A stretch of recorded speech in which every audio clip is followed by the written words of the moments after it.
J'ai commencé à écrire vers 34-35 ans, donc il y a une dizaine d'années.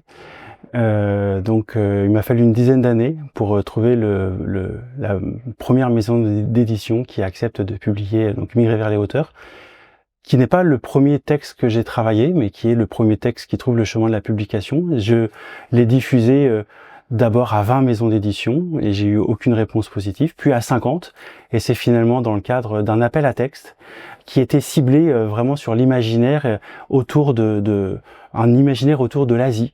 Donc c'était un appel à texte plutôt ciblé qui correspondait vraiment bien au contour de Migrer vers les hauteurs. Je l'ai soumis et il a été accepté.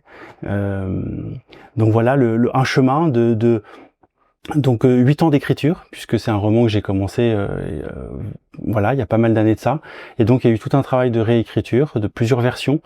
Le fait d'avoir eu des bêta lecteurs, des amis, des collègues qui, parfois des personnes que je suis parti chercher en disant tiens, tu as telle expertise sur le changement climatique, sur telle religion, et donc d'avoir des apports comme ça de personnes extérieures qui ont relu, qui m'ont fait des critiques et qui m'ont aidé à reprendre le livre.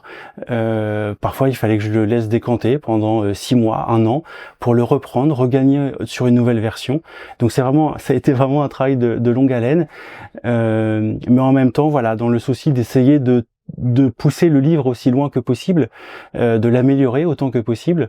J'avais ce souci-là, et donc voilà. Donc j'aime à dire que écrire c'est réécrire, et donc l'importance d'avoir des retours extérieurs. Et parfois parfois l'aide extérieure, c'est un ouvrage